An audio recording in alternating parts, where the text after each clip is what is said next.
Brother Neil Frazier, aka Metamorphosis. Another week has flown by, and I'm happy it flew by. We both were dealing with stuff, being under the weather, but we're back. We're not going to stop. And just like I said before, this is a battle. In my mind, it's never ending until the opponent drops. Yeah. I'm going to keep on punching. You're going to keep on punching. Absolutely. We never ask how many chops it takes for the tree to fall. We just keep chopping. Some may take 100 chops, 3 chops, and some may take 10,000. We just keep chopping. Yeah.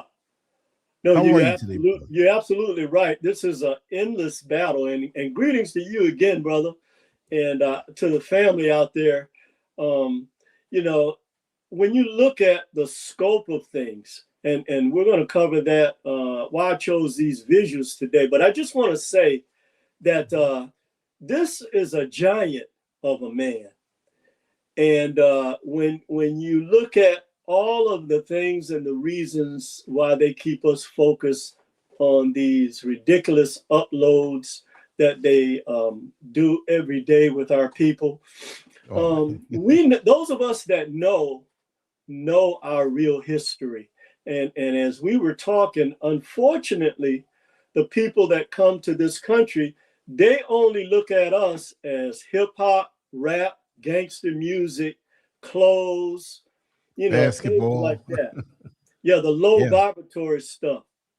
Yep. They don't realize the tremendous sacrifices like the giant of a man we're going to celebrate today under the threat of death every day and terrorism from the Ku Klux Klan. So, I'm happy today, man, because this is Thurgood Marshall has always been one of my heroes.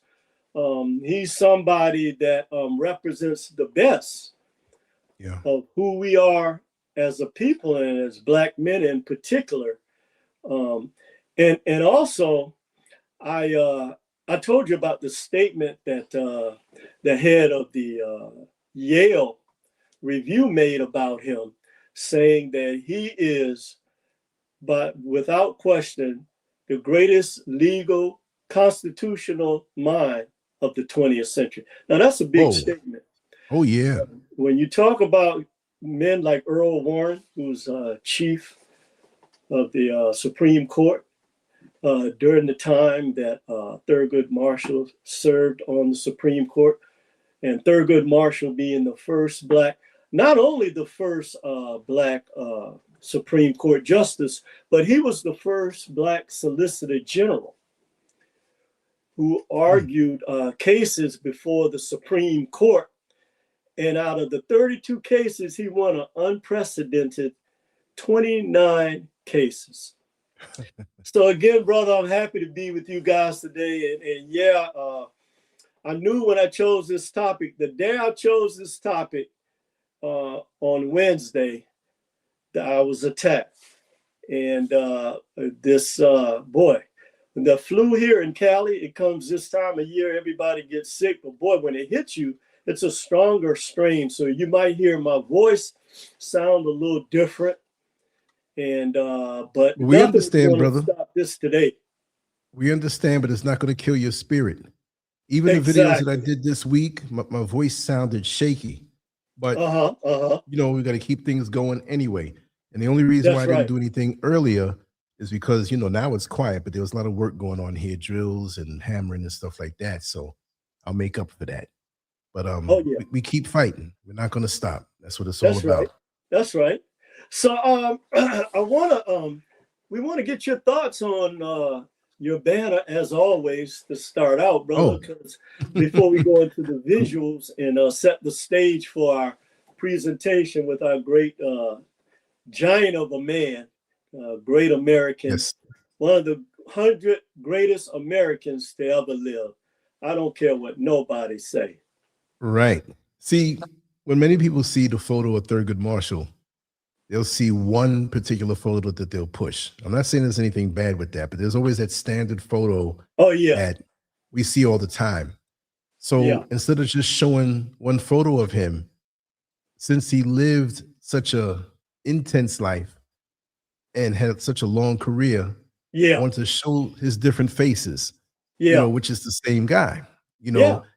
So I scoured the internet and I wanted to find different looks. Of course, I put the one with him smiling in the middle. And I don't know what kind of hearing that was to his right from the middle, but I wanted to put that too. So you see those folks behind him. And then on the extreme right, you see him on a phone call conducting business. I Hmm. want to make sure to do that. And then you see him getting off of a plane to the left of the middle photo. Oh, He's yeah. Yeah. looking at the photographer, just different looks. Yeah. Now, who knows, he had a very serious look on the left side, but the bottom line is that I wanted to show him in multiple looks. You get a Right. well-rounded feel, even though people may not know exactly, what he's all about, but they'll find out if they don't know. Yeah. His career spanned 60 years. My God, whoa. What a Yeah. mind he had. You know what I Huh? mean? I said, what a mind he had. His mind, Yes. Yes. brilliant. And strong mind, strong spirit. And many people said that when you were in the presence of him, it was almost like being in the presence of a God, in the sense Wow. that you can look at a man as a God because he had this fierceness about him, knowing that and I looked at one of his early trial cases in Connecticut with this brother that they had accused, of course, a white woman that he worked for, her and her husband. And so she ended up accusing him of rape. Her husband went out of town, the usual story. But she was the one that brought him in the bedroom. But the thing about it, when he went into the courtroom, the judge immediately said, well, he's not a part of the bar of the state of Connecticut. But you are. The other lawyer that he chose to work through his office that they were paying, the NAACP at that time. And here's a man that could have chosen, if he had chosen to go into private practice as a lawyer, would have been, no question, even at that time, a multimillionaire. He traveled over 100,000 miles to the deep south to try cases. Okay, his first 20 years. You know how much he made a year? $2,400 a year. Yeah, his first working for the NAACP.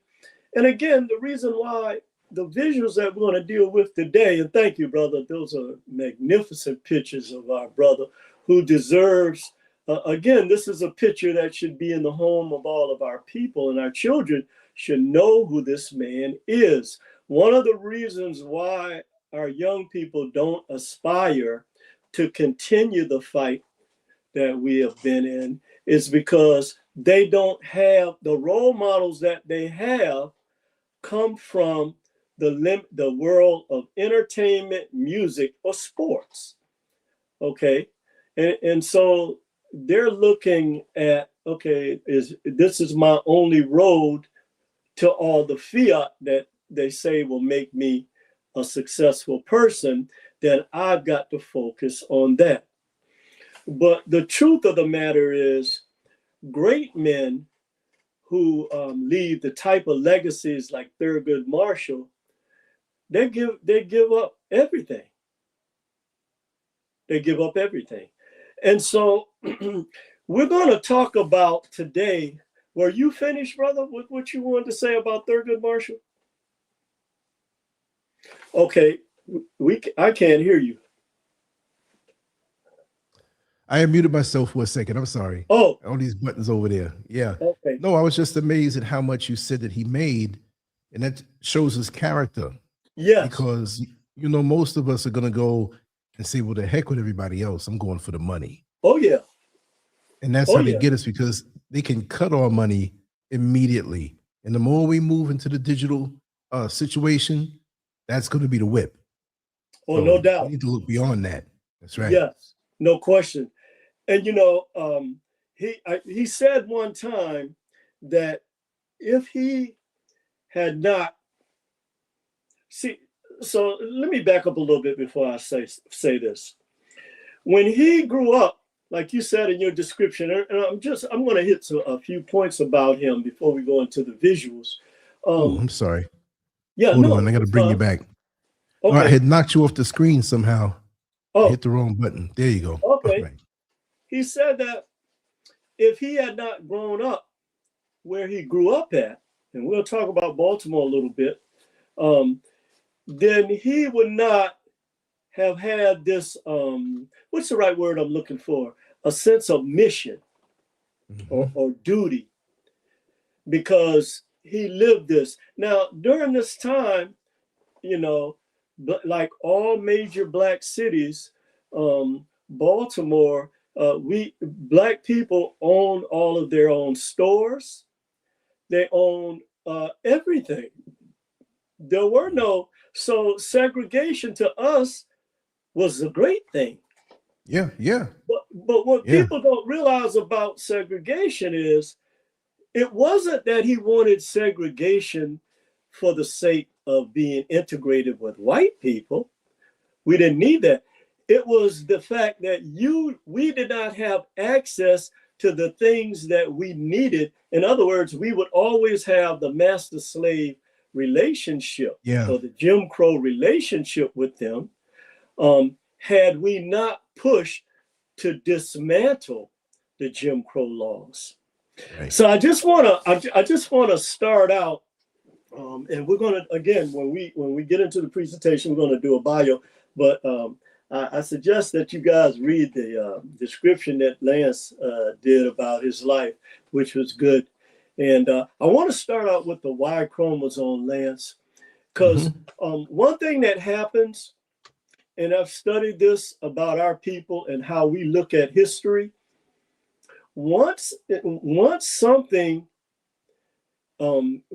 we are aware of something, then over a short period of time, that awareness is going to die. And this is why they always mockingly say the word woke. Okay. Yeah, I noticed that. Yeah. Oh yeah. They demonize things that because they can't see beyond the spiritual, the 90-degree calcified angle that they see the world, and they've taught many of our people.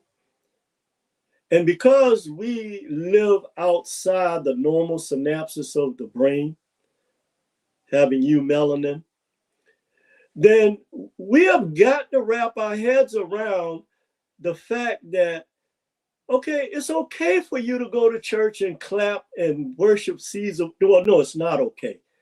But if that makes you feel good, but you have got to realize that you have a greater connection to something much greater, to what you have been subjected to. And what bothers me is that we're passing this down to our children. Yeah. And so the great sacrifices that men like Thurgood Marshall made is going to be for naught. But today I want to remind our people about this groundbreaking discovery. Okay, I believe his name was Albert Perry. Okay, and his DNA, much like what's the lady's name?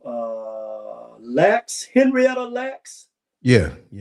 Same story, where her DNA, and there was another Black woman, I can't think of her name, is outside any known branches in what they call humanity. So this particular Y chromosome that Black men possess, I don't care, I'm not caught up into this crap about what continent you on and who you were before. That don't mean nothing. If you're a child of the sun, this is what I'm talking about. Right. That Y chromosome, there is no known biological attachment to it on the planet. Okay. And this is very important to our topic today, because what's going to happen is you're going to have people that's going to listen to this, and the first thing they're going to do is attack him based on the fact that he worked for the NAACP, missing the whole big picture, okay? Not knowing that the NAACP, much like with Medgar Evers, was the only vehicle that had not just was recognized by the government to fight on behalf of civil rights for our people, but that had the financial, because when you start dealing in the legal areas, you're going to have money to do that. Oh, yeah. So this Y chromosome, I'm going to say this again, that exists in all Black men, that's over 300,000 years old. There is no known biological connection to it on planet Earth. Now let that sink in for a second. And now they have been known for this, like Dr. Leola Africa told us. They have been knowing about this, man, since 1945 in terms of when they started going to this conference every year studying eumelanin. And so immediately what this says is that you have a different spiritual connection to the electromagnetic spectrum than anyone else on this planet, okay? And I want that to sink in because, again, when they do things with this low vibratory stuff, like putting the heads of the former president and first lady on apes, this is low vibratory behavior, okay? And it is not, I don't care how many times you go to church on Sunday, it is not connected to this level of spirituality. I don't know what you're going to call it. You can say whatever you want to say, but this is a fact, a biological genetic fact that is in the bloodline of Black males that cannot be disputed. Okay, thank you, brother. I wanted to drive that point home because, again, our people get caught up into a lot of the low vibratory stuff that they upload to these crazy platforms every day. Right. If you want to, whatever one you put up next, I'll just go through them real quick and then we'll go into our presentation. Okay. No rush, brother. We take our time. Okay, okay. Now, we always look to nature because nature is our greatest teacher. We always look to nature for the explanations, not like they have you reading narratives, okay, in books that are full of lies, like Dr. Amos Wilson always said. When one of the students told him that when he was in school, that he took his essay and the professor gave it back to him, said, well, no, you don't have enough references. And Dr. Amos Wilson said, well, you don't have enough liars on here. That's what he's basically telling you. So you got to go find about 3 or 4 more of these liars that, uphold their lies, pretty much. There's no other word to say it. And so it's the same thing with here. Now, when we look at nature and we look at Black spirituality, the one thing we know is that eumelanin is the root of the tree. Religion is just a branch. So what nature teaches us is that, first of all, here are the steps. You cannot have a tree without a seed, which is eumelanin. You cannot have a branch without a tree. Have you ever seen a tree hanging in the air by itself? Okay. No. And then you can't have a fruit on a branch without a tree. These are simple lessons in nature that if we would just stop for a minute, put the religion down, and look at nature, then we'll have a full comprehension of who we are, why the struggles we went through are all a part of this eternal battle that you mentioned, Lance. And again, you know, you're looking at this beautiful tree, and this tree could possibly be thousands of years old. So we want to make this point that regardless to what era of history that we're talking about, it didn't just begin there. Okay, so the era that we're going to discuss today, we have to look at the big picture of this, because if you don't, it'll make you angry. Okay, and that is the whole purpose and why you are cut off from your real spirituality. Okay, brother. Yes.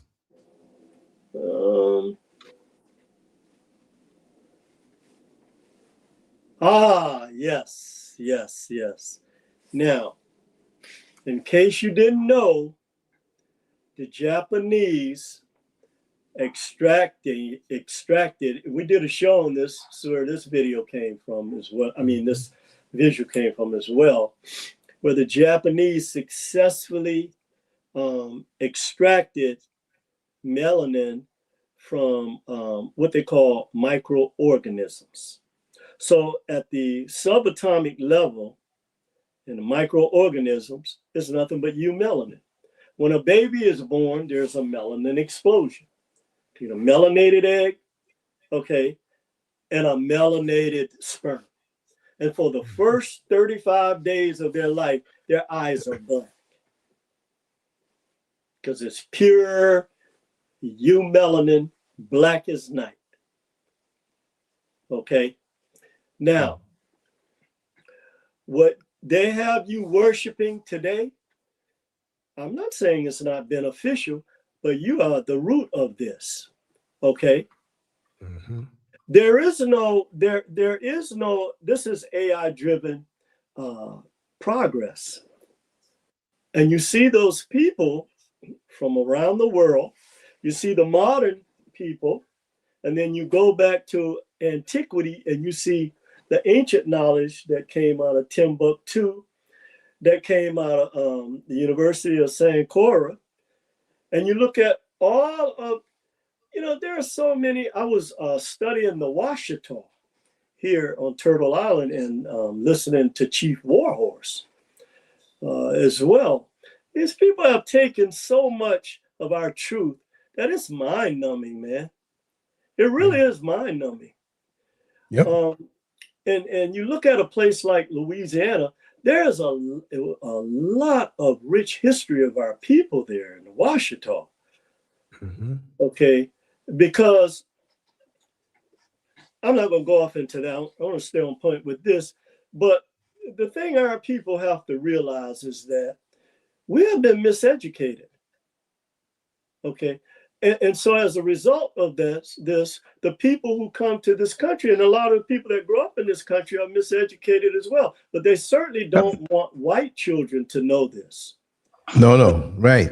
That's the big no. Oh yeah, this is the reason why you see what's going on today with the white nationalism. They do not want to know. Now, that's a black woman standing there. I don't care what you say, you can get mad at me or whatever. But the black woman is the prototype of Mother Earth. Okay. And she is the most studied demographic. You can go in any field, medical field, scientific field. Yeah, I don't care what field you go into, physics. She is the most studied demographic on the planet. So when they paint this image, I believe you did a video about that, right? Where they paint this image to our young sisters of what it takes for you. And again, these sisters that they have in these genres of music, I don't like to put them down. That's right. You know, they may be fine young women. I don't know, and I don't care. That's not the point. the point is that the image that they're using with them is not the original image, and it takes away from the power. And the other, thank you, Creatrix.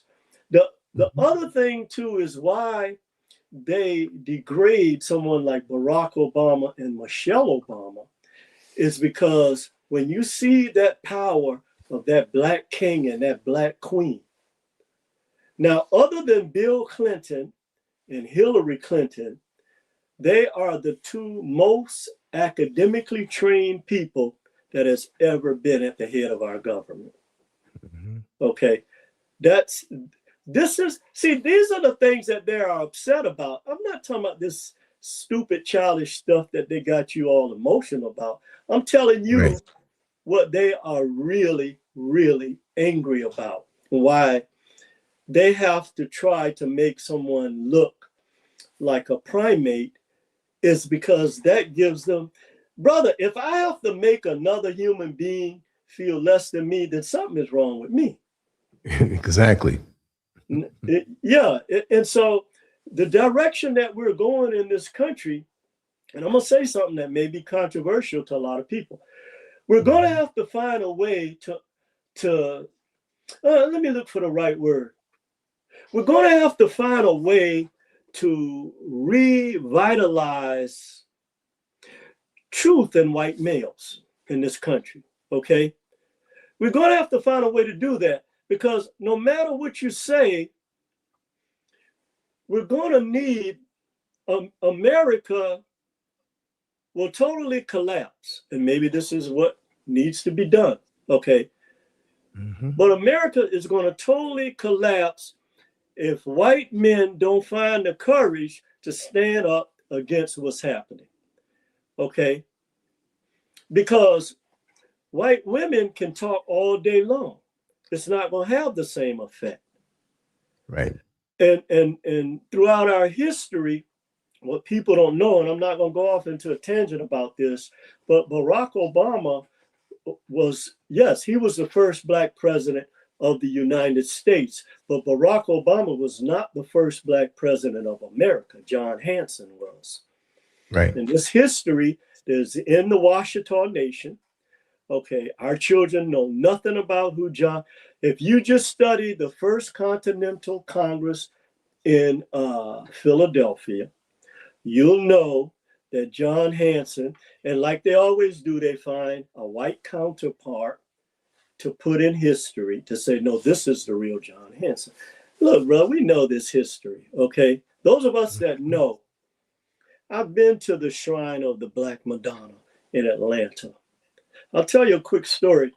When I was at the when I was at Clark, Atlanta, there was a guy from New Jersey. He was like a mentor to me. Now, all of the black universities are in the heart of black neighborhoods or residential areas. I don't know how many people know that. All of the HBCUs are in residential neighborhoods, black neighborhoods. So this guy, he was actually a physician. You wouldn't know it. But because the white people, he was in the nation. Right. And because white people didn't like him during this time, I was at Clark, Atlanta from 1989 to 1993. So I used to go to his house on Saturdays, and he would take me to the shrine of the Black Madonna. And there was a guy there, a brilliant scholar. Lance, I know you know him, Dr. Oba T. Shaka. Shaka. Yes, Dr. Oba T. Shaka. And he had a book that showed, I don't know, I guess he studied with the Washita, spent time with them. One of the few pictures, and they literally would unalive black people if they found these pictures that showed the real John Hanson and the Moors at that time that helped George Washington, okay, Wow. yes, fight against the British. This is why you have the type of hate to see every avenue that was connected to the progress of our people throughout history. They have punished them. This is why the white Moroccans that are there now hate our people. But Morocco was the first people that were contracted with the Moors here in America. Mm-hmm. Okay. So our people don't know this history, unfortunately, and I'm not going to go off into that. But the reason why I mention that is their hatred of us has nothing to do with the emotional things that they're attacking you with now.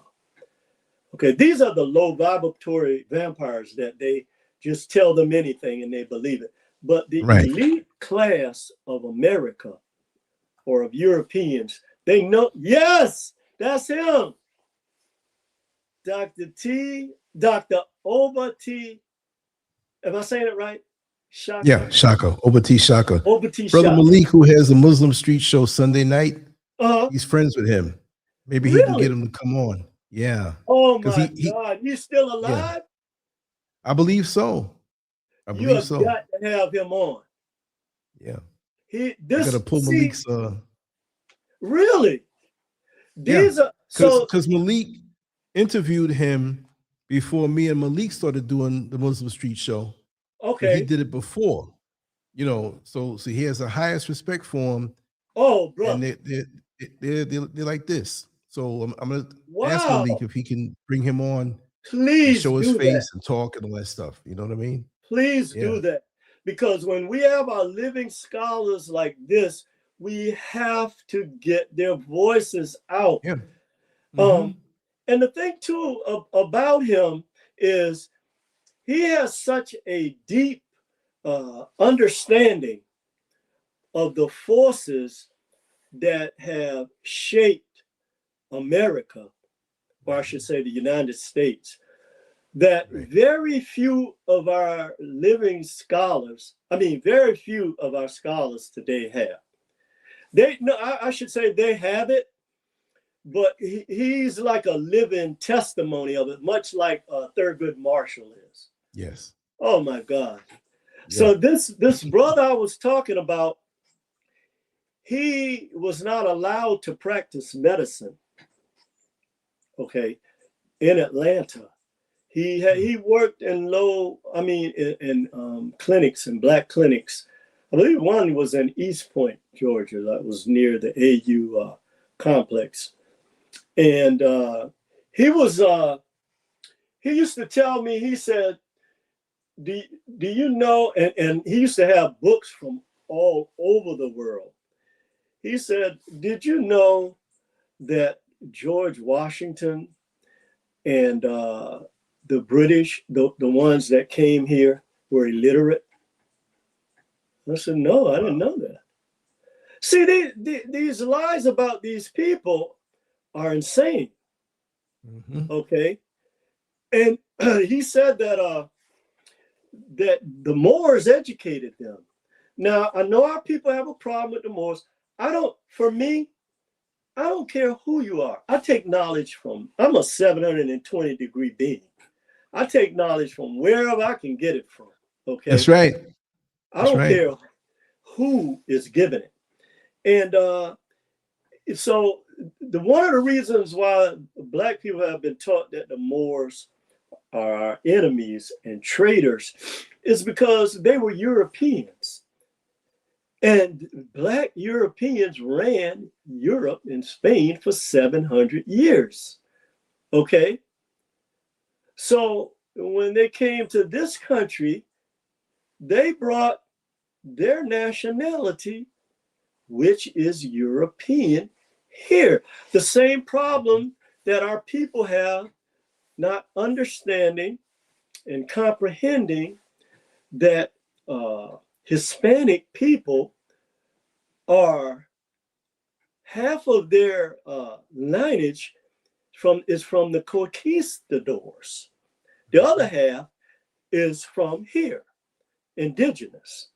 So Right. that's what made, when you had the mestizos, the mestizo child, it came from a Spanish conquistador and an indigenous woman. And so they're indigenous in that sense. But I'm not going to get into that because I know they got our people so emotional about that.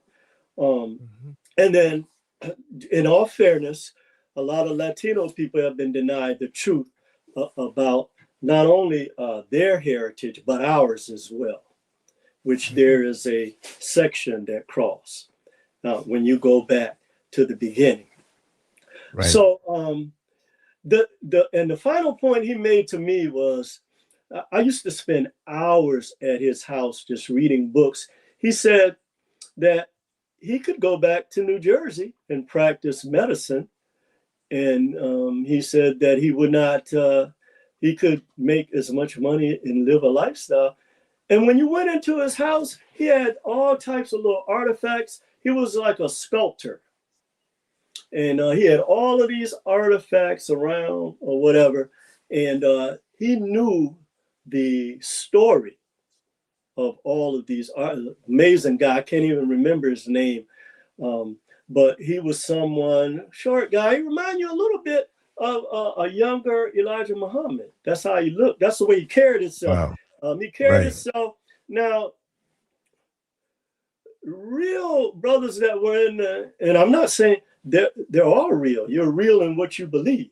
Okay. Right. But they had a certain humbleness about them during this period that was different. And when you was in his presence, you could feel that. And so he would teach me things that, you know, kind of helped me started seeing the bigger picture. And he showed me how they use religion to separate our people from spirit, from real spirituality. Oh man, those are good memories. Those are very good memories. Yeah, we're gonna have a good show today. Okay, brother, let's go to another picture. This is starting to get good. Okay, yes. Now this is yeah, brother, I don't know if you were consulting with an alien when you did this or was in the electromagnetic spectrum or where you were when this concept came to you. But the concepts, I'll just say it this way real short. Okay. The way certain people on one level say, like when they go to a church when nobody's there, right? In their mind, they feel as though they're connected with something. I can't say it. I'm not knocking anybody. But home, to me, I'm home. And this is my studio. And this things come to me. I'm in the mountains, man. And when I leave the studio, I got the rest of the house. My mind is, you know, when I come down here, things flow.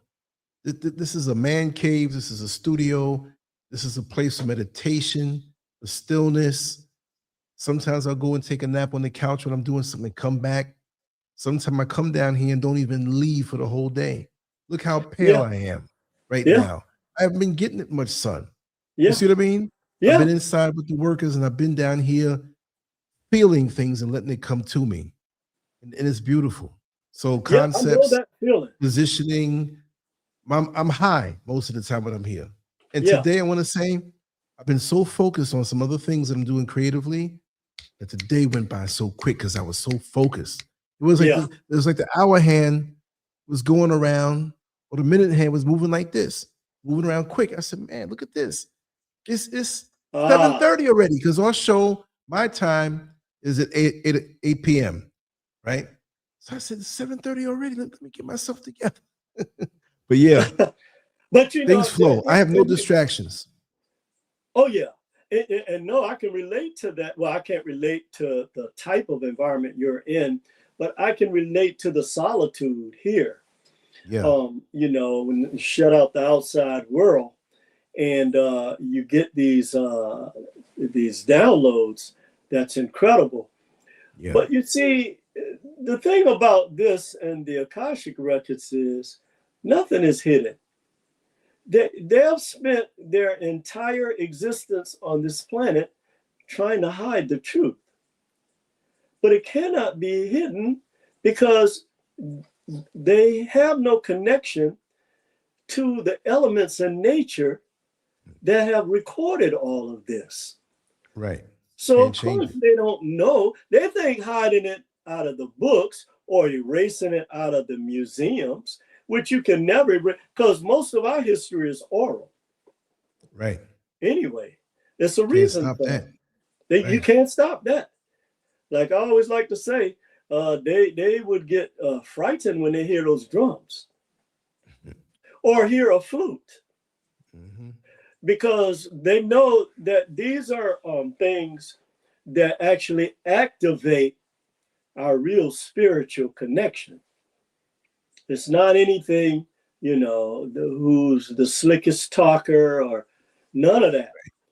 It's the elements in nature that activate our pineal gland, and it awakens us to our truth. Mhm. And just looking at, that whole connection and that brother right there reading. Now, I want to tie this into something. Well, we're going to talk about Thurgood Marshall today. And stay with me on this, because a lot of times they teach us to think from an emotional point of reference. But when you look at this from a psychological and a spiritual frame of reference, whatever it is that he's reading there, that spiritual aspect of it is in our genetic memory bank. And it flows through water, through fire, through the Yep. blood in the soil, through the sun. It flows through all of these elements. Okay, so you, even though you keep them out of the historical narratives that you written, it cannot stop the spiritual flow of what we'll talk about today with Thurgood Marshall. Because again, going back to the Y chromosome, this is not connected to any known branch of what you call humanity on the earth.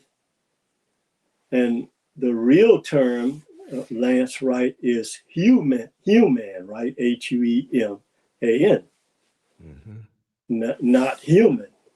Right. So, Or humankind. or That's the humankind. knockoffs. It's a Yeah, kind of human, but it's not real. right, HUE-MAN is the real deal. Yeah. exactly.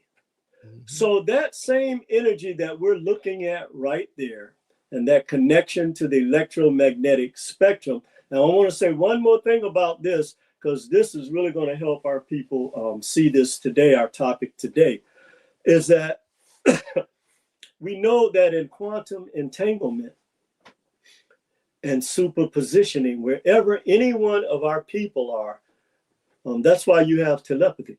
And this is why when they have you arguing about people in the diaspora, they understand and comprehend that they are cutting you off from this power that we're looking at. Okay. You're focused on the wrong thing. Okay.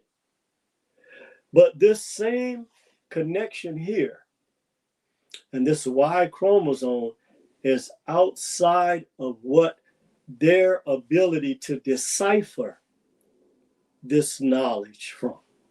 Okay, brother, thank you. That's that replaced my favorite, which may be coming up with the ones in this our ancestors. And yes, yes, yes. So now I got another inspiration about this and revelation about this. Sometimes it's best not to act. See, our ancestors, they wasn't emotional like this. Even under all the pressure and the threat of death every day and the terroristic acts and the dehumanization of our people, all they did is they understood that when they came together, and called on the ancestors, the ancestors would manifest the actual truth. Mhm. So they didn't get out and do what they're trying to get us to do today, because these are caterpillar mindsets that are trying to bait our people into situations where they have the upper hand. No, all you got to do, be still.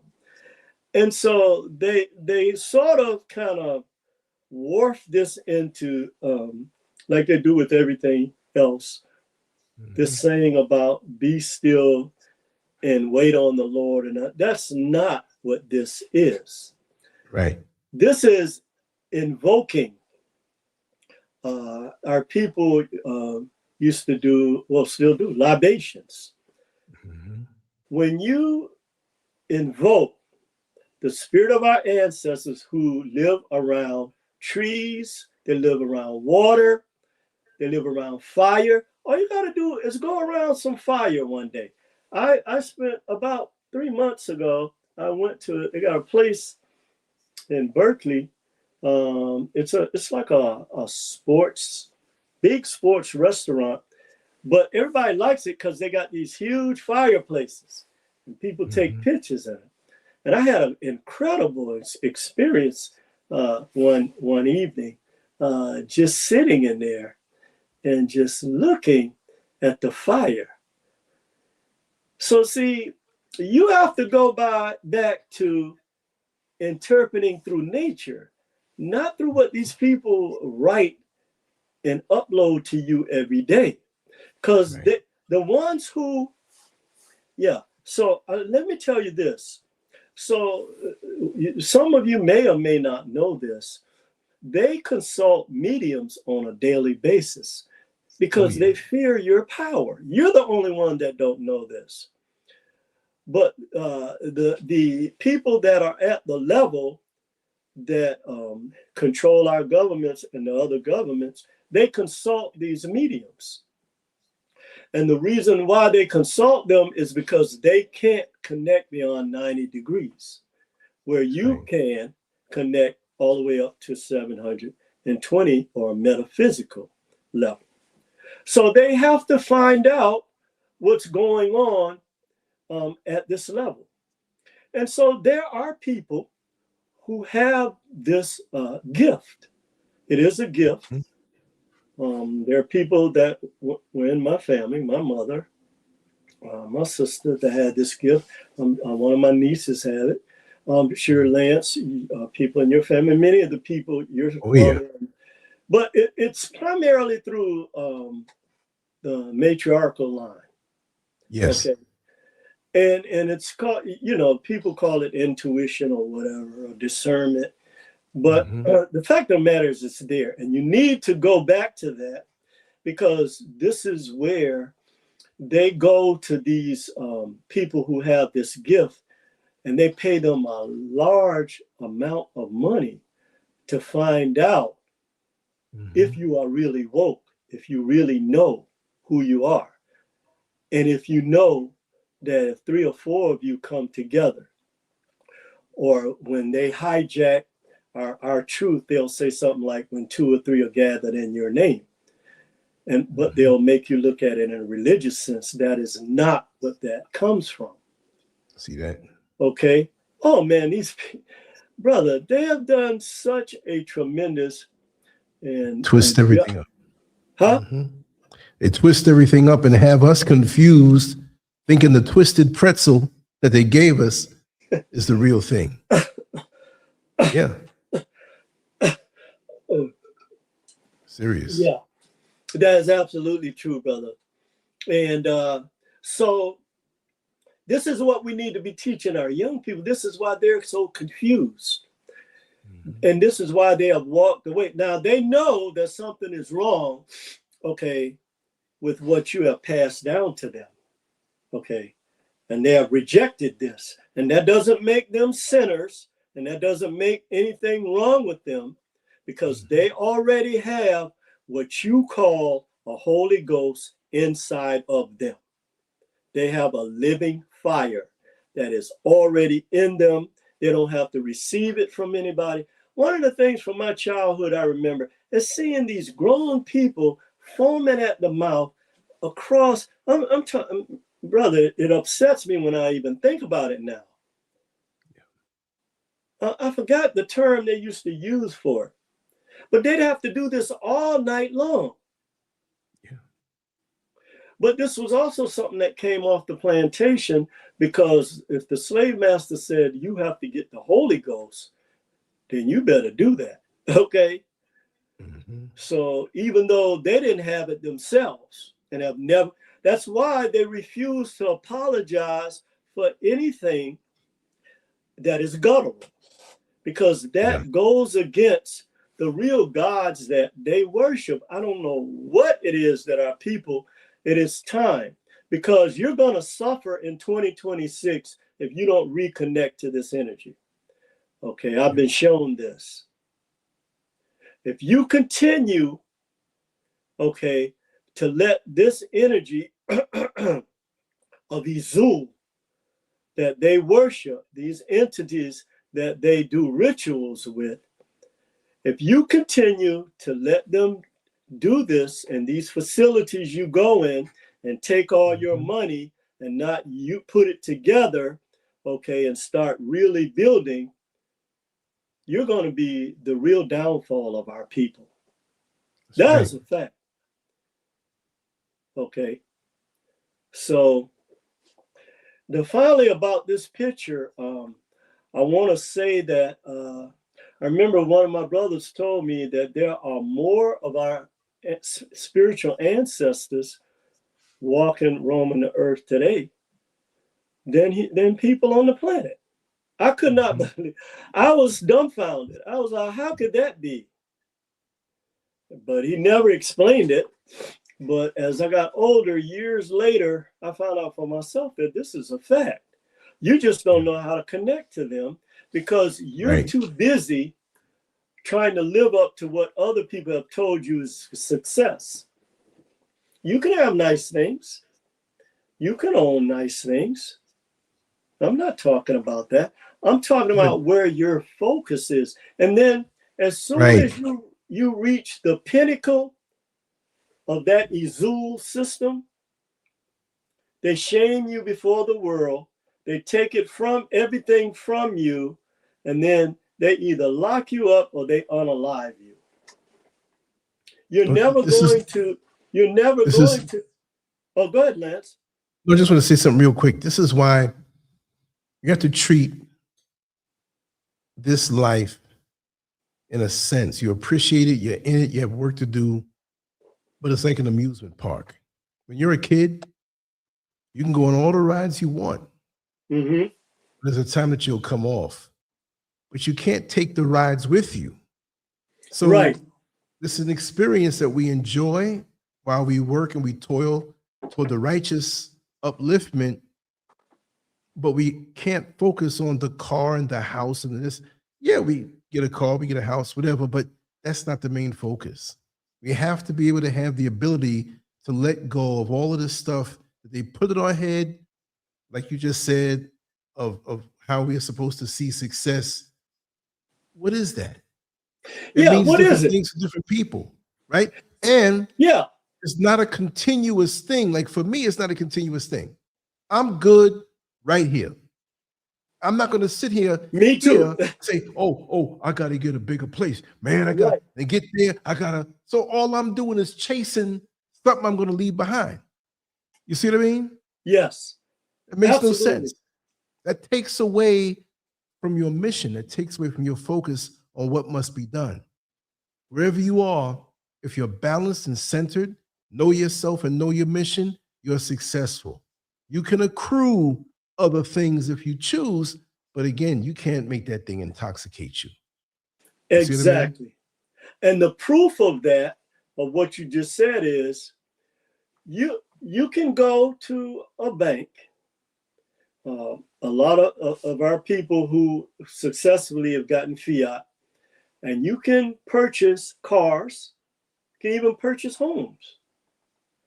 But the minute you're talking about purchasing businesses that is going to benefit generations of Black people, or that is Right. going to set some type of financial independency for Black people, you're going to run up against a stone mountain. It's not acceptable. And the reason for that is, so when they do things like, well, let's look at the lifestyle of one of our brothers who have made it, say, in entertainment world or in the NFL or the NBA. Excuse me. The first thing they show you is what they call riches, material things that can burn up, like that have no essential value. That's the first thing they show you. Okay, the fake gold, the fake diamonds, because none of it is real, because they're not going to allow you to have the real thing. Right. Because they know that one day you'll be, and that day is here, because China already set up this gold system. See, now it's going to be harder for Black people to get real gold and real silver and real diamonds, because they have bamboozled us, like Malcolm said, to wear this fake jewelry, like they sell in New York, man. This fake jewelry, and you walking around, there are people that our people have unalived for snatching chains off their necks. That's crazy. It's crazy, man. It's crazy the state that they have our people in, but I still believe that we will come out of this. My time frame has moved up a little bit. I'm still a great optimist at heart. You have to be when you do the type of work we do. But at the same time, the recognition is that when you look at the real energy of what drives or what's driving our people, it's a destructive energy. Okay, it's not an energy that's going to say, okay, here's the other thing too that they have taught our people, that I got mine and you get yours. Yeah. I'm better than you, so now it's up to you to get yours, and not only that, I'm jealous of you, so I'm gonna kick your door and I'm gonna take everything you got, or I'm gonna carjack you. And I'm going to take away your nice vehicle that you work hard to get. See, this is the real issue, because with energy, you attract the kind of energy you put out, right? Mm-hmm. So this is the real issue, particularly with our young people that we're faced with today. Okay, brother. So let's that was good. Let's get into the star of the show today. Let's talk about the man of the hour. Let's talk about the man of the hour, a giant of a man. One of the things that, and I'm going to just do a quick bio of him. When we first look at, and I was talking about earlier, how in Baltimore, like all major Black cities, wherever they are, they were self-sufficient. And there was a level of pride that came with this independency.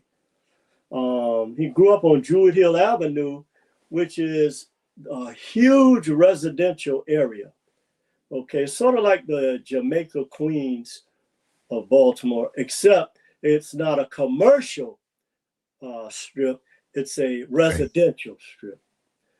And so one of the things I was fascinated with when I first got to Baltimore, when I first saw this, was you had these Black people with this certain level of pride that walked around being like, okay, we're self-sufficient, we're independent.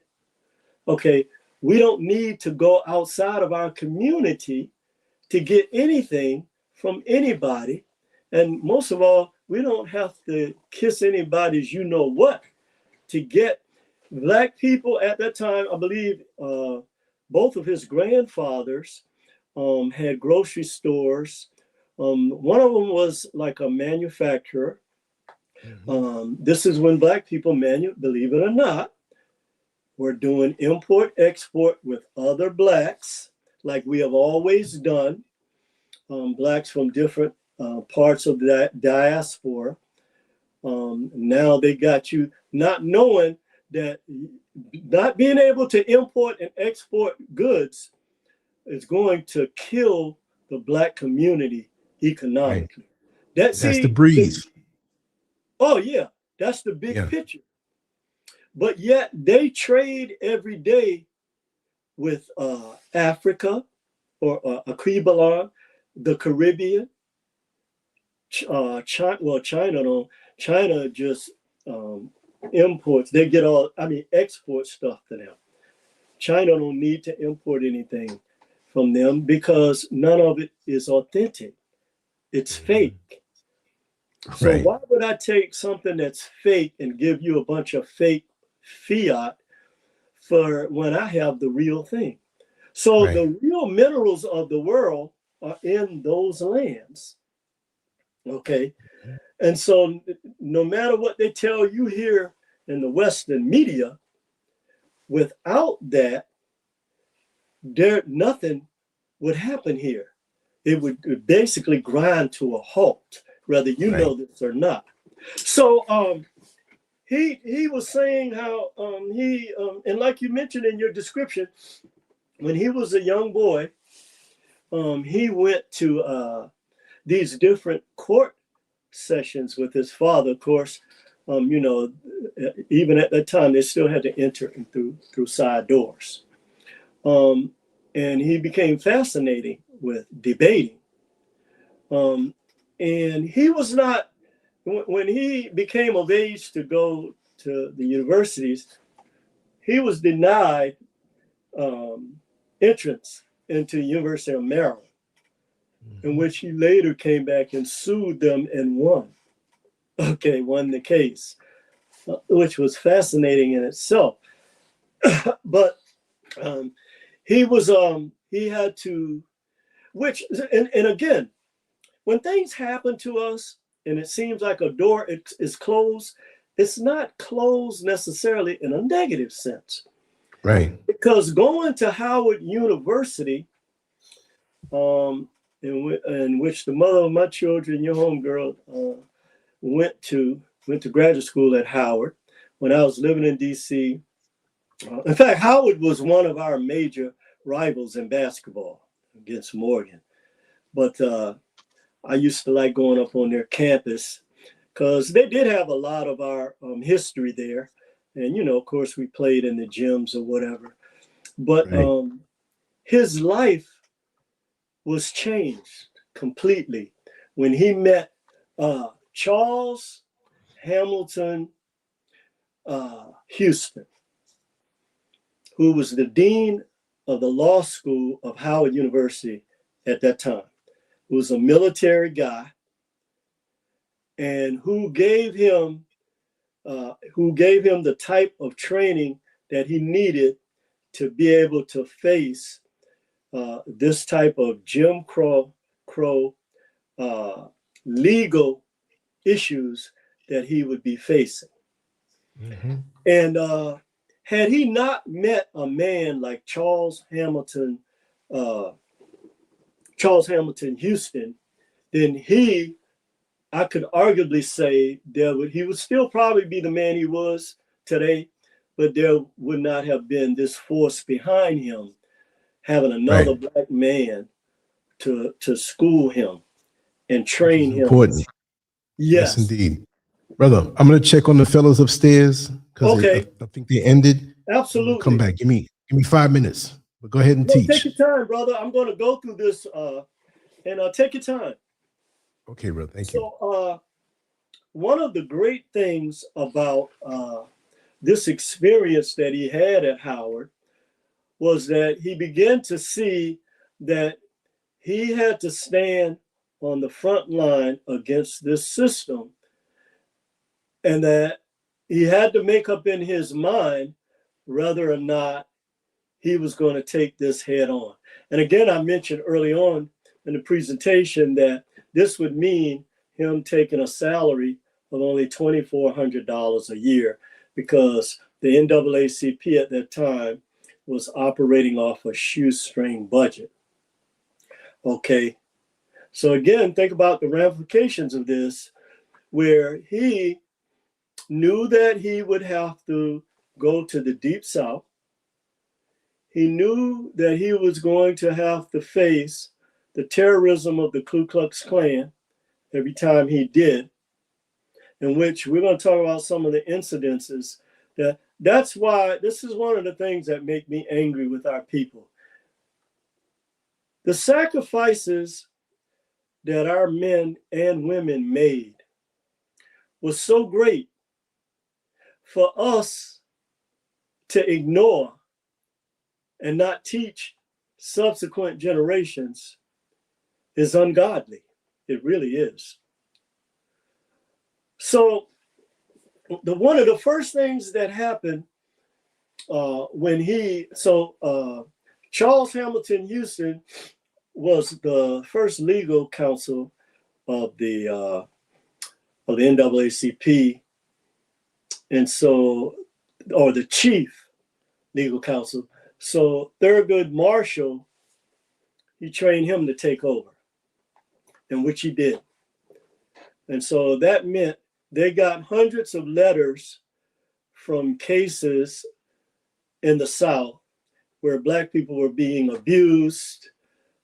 Things were happening to them that was unconscionable, and that there had to be some type of champion for these causes, because if not, these cases, horrific cases, would be buried. And he said one of the letters that he got was from a family that this man, again, was accused of doing something he did not do with a white woman. And they had the pictures. The family were able somehow to get the pictures standing back. He said the thing that shook him at the core was, it wasn't the bulging of the eyes, it wasn't the rope cutting into the neck and his body hanging from a tree. It was the little white children who was surrounding the tree with the adults, looking at this with some type of fascination in their eyes. And he said he knew at that point that he had to take this on. So his first, I mentioned the first case that he took, one of the first earliest cases, was in Connecticut. And it was a Black man, again, accused of raping a white woman in Connecticut. And he had to go through this a lawyer, white lawyer in Connecticut, that agreed to help the NAACP. And he said that when they got in the courtroom, well, I saw the movie about this, but when they got in the courtroom, the judge said that if he spoke one word, that he would be found in contempt of court and he would be jailed. Now imagine that. So here he had to try a case that he knew this white lawyer could not try this case. And he had to do it without speaking one word. But when he sat at the table, when they start preparing for everything, he went through scenarios, okay, with this white attorney, and he taught him the issues to be focused on in regards to Black people. And so he went in to the cell and he asked the Black guy straight out. He said, "Did you do this?" He said unequivocally, "No, I did not do this." And he said, "Because if you did this and I go and we argue for you, then it's going to be all bad for you." He said, no, I didn't. Okay. So they went in, and they went into the courtroom, and the white lawyer had to try the case. But before he questioned any of the people that, he had to question, then Thurgood Marshall would write down what the response should be. And boy, they were very angry at him. But nonetheless, it worked. So it got to a point where they finally found, or were able to get the transcript from the original officer that was a part of the case. And they found out that, yes, he drove the white woman to this bridge, and the white woman jumped off the bridge, but he was not the one that threw her off the bridge. Okay. And so once they found out that, yes, he did participate in something regarding this, then Thurgood Marshall confronted him again. He said, well, okay, you need to tell me the truth, or we're going to leave you here and walk away, and you'll spend the rest of your life here if they may string you from a tree. And he looked at him and he said, yes, I did. He said, but I didn't rape her. He said, I was afraid to admit this to you because I knew if I admitted the truth, what would happen to me and my family. And so he said, so Thurgood Marshall said, well, tell us what happened. He said, well, her husband used to beat on her, and he had another mistress in another city, and he would always go there. And one night she got really drunk. And he said that he owed somebody a debt from gambling or something, and that he wanted to know if he could get his pay early. And she said, well, the only way you're going to get that is you do something for me. And he said he was frightened out of his mind. When she approached him and kissed him and grabbed him, he said that he could lose his life over this.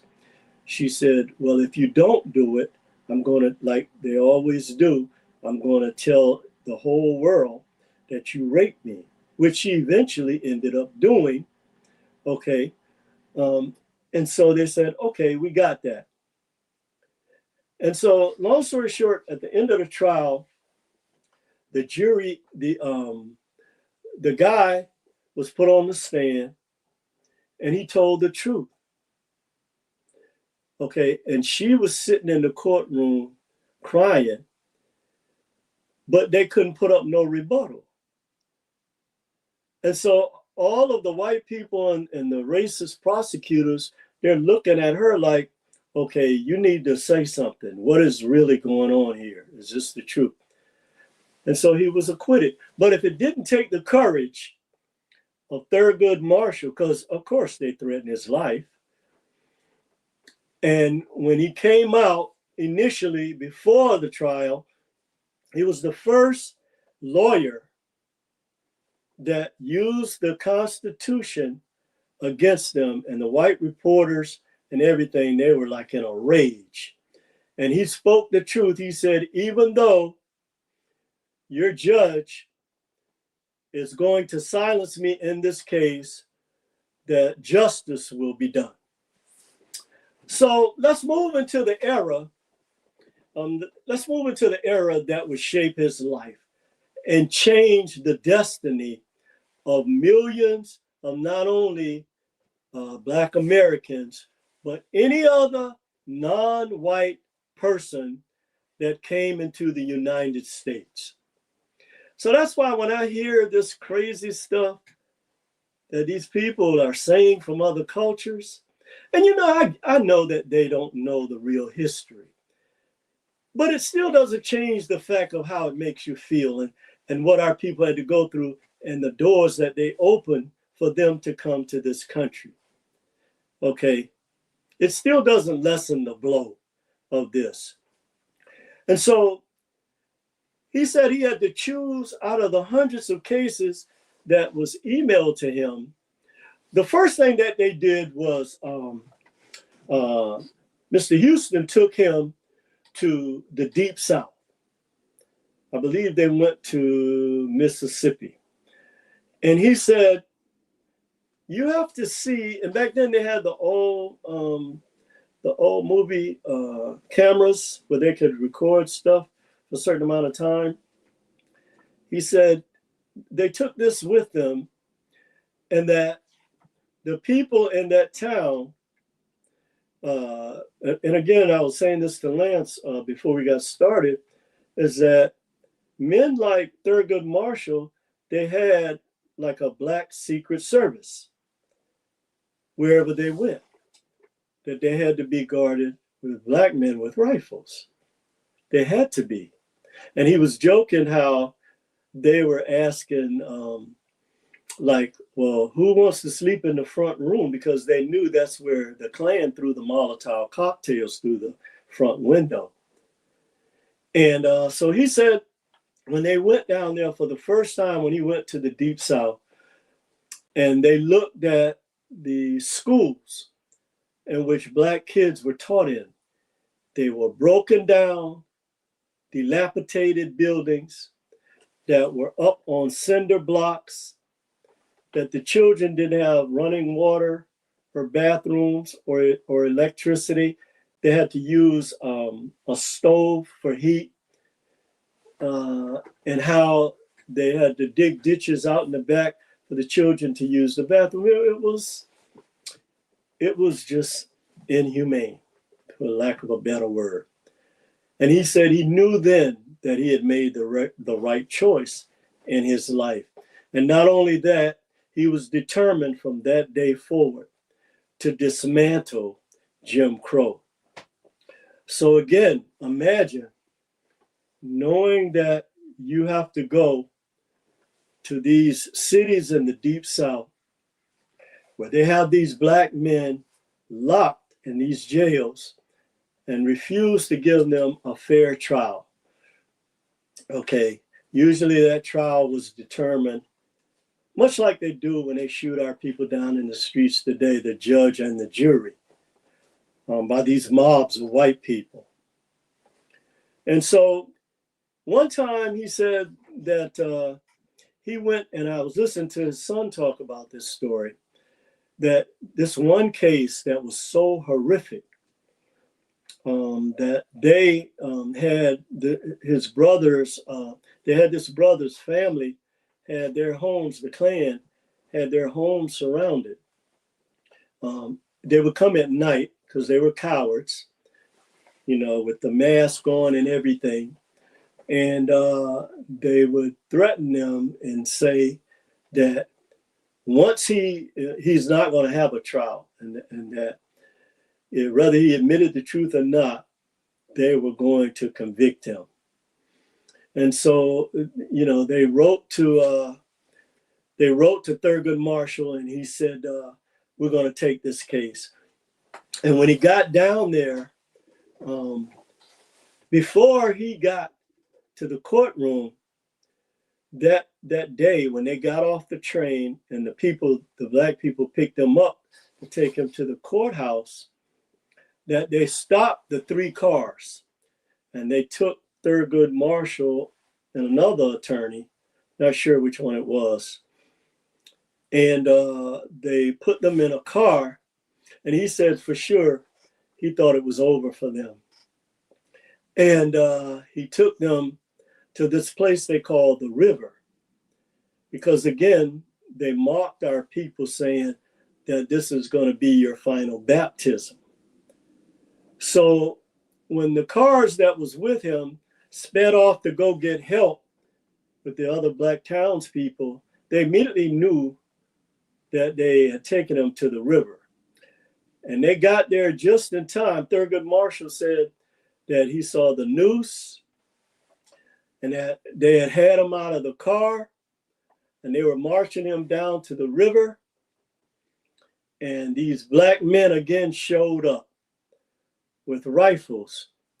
And it was about 50 of them, and it was only about 20 of the Klan. See, they make it seem like our people were afraid of these people. No, our people had to stand up against them. Many of them lost their lives for this. But they did not just, they did a lot of horrific things, yes. But our people didn't just lay down and they walked over them. No. So they were able to rescue Thurgood Marshall. And that same day, what they were trying to do is say, okay, well, your counsel didn't show up. So by default, you're guilty. So when Thurgood Marshall walked through that courtroom door, through the side door and came up, it was like they saw a black ghost. It was like they saw a black ghost. And then they knew what was getting ready to go down. And nobody could argue a case like Thurgood Marshall. And he got all of the evidence, knowing that the people who were going to, that were going to be a part of their defense were going to face a tremendous backlash, much like our people today. That's why they're using this same playbook, okay, where they're trampling on the First Amendment, your First Amendment rights, out of fear and intimidation. Well, this is the same thing when they talk about Make America Great Again. This is what they're talking about. I don't know why our people didn't understand this. A lot of people were confused about it. I know exactly what they meant by this. But our people, welcome back, brother. Got everybody organized? All right. So you're muted. You're muted. Yeah, I keep forgetting to hit the button. Yeah, no, it's starting to rain a little bit. Had to close some of the windows. Because, when it rains up here, it really comes from one side. Oh, yeah, okay. Yeah. So I knew I heard that too. So I had to. Oh, yeah. Yeah. So we're getting to the part where Thurgood Marshall had to go. I don't know if you heard the part about when they kidnapped him and took him down to the river to so-called baptize him. And the black folks from that town showed up just in time. And he still walked into that courtroom and won the case because they could not deny, because they knew it was a lie. It was fabricated. But like everything else, somebody's going to pay a price, right? So they firebomb eventually the home of that family, of that man, after they had to let him out of jail. So fast forward, like I said, he spent over, he went on over 100,000 miles and fighting these cases over the span of his first 20 years. And as they say, he earned his stripes. So we get to the 60s, or we get to the 50s. The landmark case that ended the Jim Crow era and also ended illegal segregation in education, Brown versus the Board of Education, that Thurgood Marshall won in 1954. Excuse me, I still have that bug in my throat. But Thurgood Marshall won this landmark case that forever changed the United States as we know it today. Okay, because segregation was not just about integration, but it meant that Black children would now have access to the same educational materials, the same type of facilities. Right. All of the things that white children had during the course of their education years, now our children were able to get. But not only was it a landmark case for education, but it was also a landmark case for the Jim Crow era. Now it was illegal to have whites only restrooms. That's why they want to start these little towns again. Uh-huh. See, they go back to this stuff because they can't move beyond this 90-degree caterpillar way of seeing the world. And this is why they have to spew hate so much, why the vampires need blood so much, because this is the only thing that they can use. Intellectually, they could not deal because Black women had the highest degrees, but were paid a fraction of what white teachers were paid. You had more Black women with master's degrees that were stuck at the high school level because they couldn't teach at the university level. And so, yeah, man, this thing is deep, brother. This is the history of our people is so deep that we have to do something. And that's why I thank you, brother, for building this library that's very necessary for our people.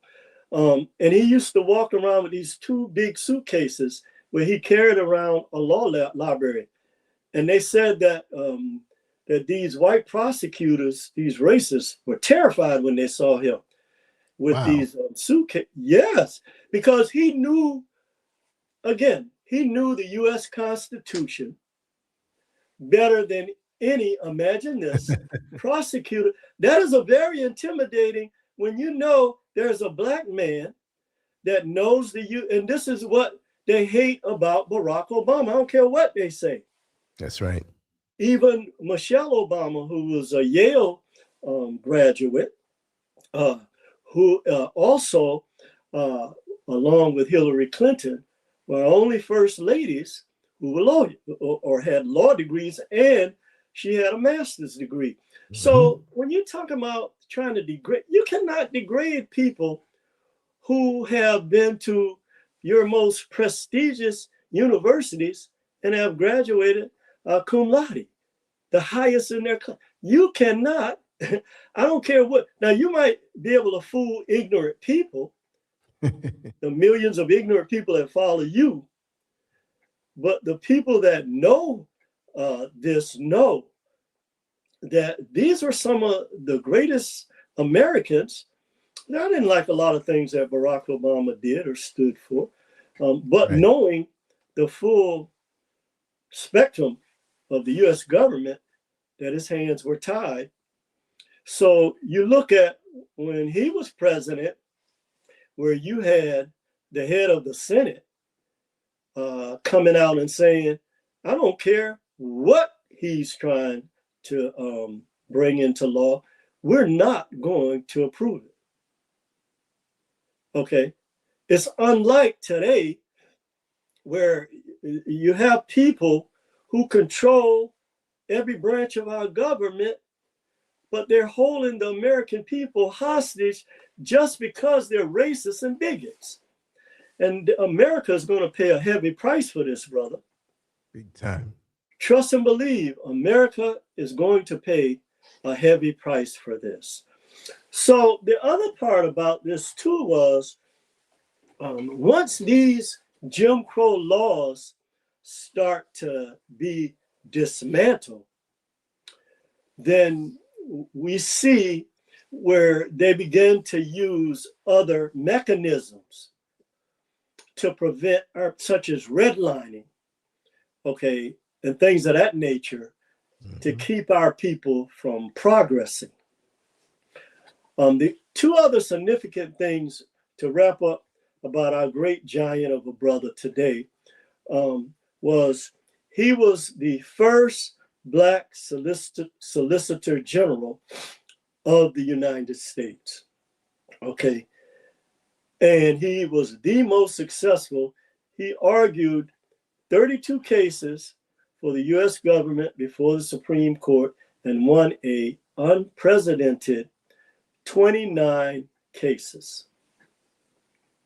So if you want to talk about this is our country and this is all great, you need to look at this man who changed the course of America and made it better, not just for Black people and other people of color, but for whites as well too.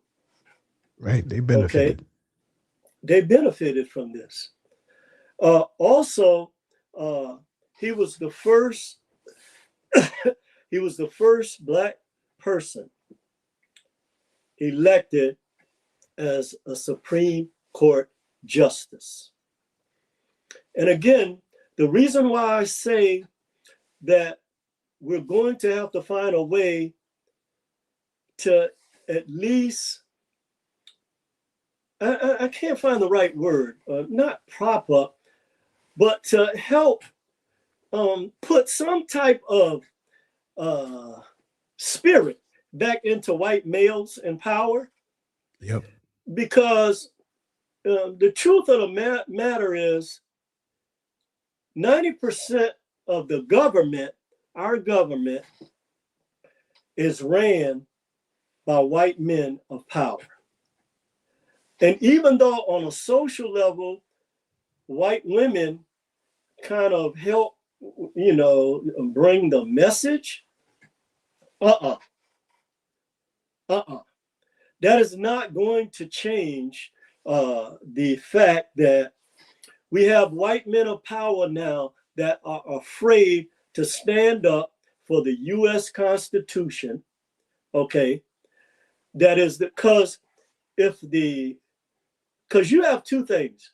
You have the letter of the law, and then you have the spirit of the law. And that's why I say we're going to have to find a way to put this spirit back into well-meaning white males. Exactly. I don't care if black people get mad at me all they want. I deal with truth. We cannot condemn all black males.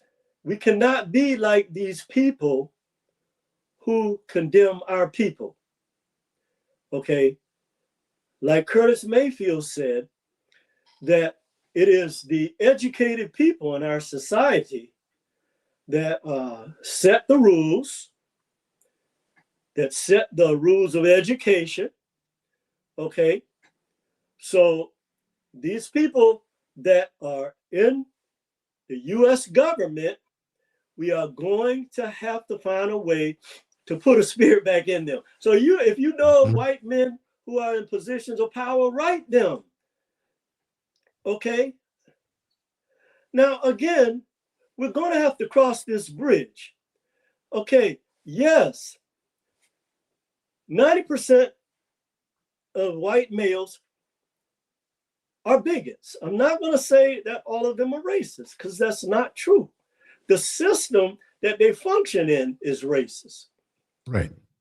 But again, if we allow the ones who are bigoted to control the dynamics of the U.S. Constitution, black people are going to suffer, and all other people of color. If we allow them to trash the 13th, the 14th, and the 15th Amendment, we're going to be in trouble. And this is what they're working on. So we're in a big fight right now. Mm-hmm. And we have to let these people know that we're not going to lay down. I don't care what party you're in. This is above party. Okay? Because parties come and go in the U.S. government. Okay? But we have got to find a way to build some kind of consensual agreement between the people. Black people can't leave. I don't want to say the word can't voluntarily. But America belongs to black people. Okay. I don't care what you say about, you came from in the last 500 years. Okay. We have got to find some kind of way to stop this onslaught against the U.S. Constitution, or our people are going to suffer greatly, brother. I think with that, I'll end. Yeah. Yes, sir. I think I'll end with that. My throat is starting to hurt a little. Yeah. You want to take care of that, brother. As always, brother. Yes, as sir. Always. And again, brother, a lot of times we overlook our brothers like you who are also sacrificing at the hands of these people to bring forth truth like you do, and allowing this to go out on the airwaves with all of the programs that you do and with the family. I had a dream a couple of nights ago, and I'll end on this. Mm-hmm. There's fire coming to America. I saw the skies on fire. And boy, I was frightened, brother. There was fire. It's frightening. The sky was on fire.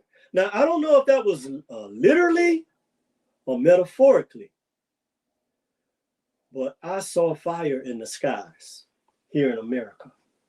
I don't know what that means. Maybe somebody else knows what that means. Right. But we have got to find a way to put down our differences and find a way to come together. And with that, Brother Lance, peace and blessings, man. Keep the great fight. Yeah, keep holding on to the belts. And always. To the family, you guys keep fighting. We know we're on a righteous path. We know that we are connected to something much greater than this low vibratory caterpillar behavior that they try to keep our people stuck in. And yes. I look forward to seeing you guys again next week. Thank you so much, brother. Thank you. Yes, sir. All right. You have a good night. And take care of yourself, brother. We'll be yes, pulling sir, for you. I will. All right. Okay. Another great show. Another great live stream. I'm going to work on some things. Possibly something that'll go up tonight. Remember, I'm 5 hours ahead. So 5 hours ahead of the East Coast. My voice is a little off because I had this congestion and stomach issues. So I'm still dehydrated really bad. So I'm rehydrating over the last few days. Still working hard and keeping it going. But my enthusiasm as I move forward is going higher and higher. And it's just a perpetual motion. So it's a beautiful thing. And I appreciate all of the feedback, especially on landscurvex.com. Make sure to go there, sign up, leave the comments there. That's where I'm going to really vibe and keep more stuff going up. So even though I'm a little under the weather and still recuperating, I'm going to do some more stuff tonight and get it up. Matter of fact, I have something I'm working on right now. And I think I'm going to wait for tomorrow for my voice to get a little better because I like to sound like me. But I appreciate all of you for being here. And as always, it's always great to be here with Neil and you all here. And whether you watching this live or after the fact, it's just a matter of getting that good energy and that knowledge in that you will not learn in these schools. See, it's very important to pass these things along. But anyway, I'm going to sign off. I'm going to decide if I'm going to speak tonight, maybe do a recording or something, or maybe some shorts, whatever. I have a lot of energy in me, but my voice is not cooperating. So anyway, much love to you all. Take care, Lance Gerv out. And it's been a good one. Peace.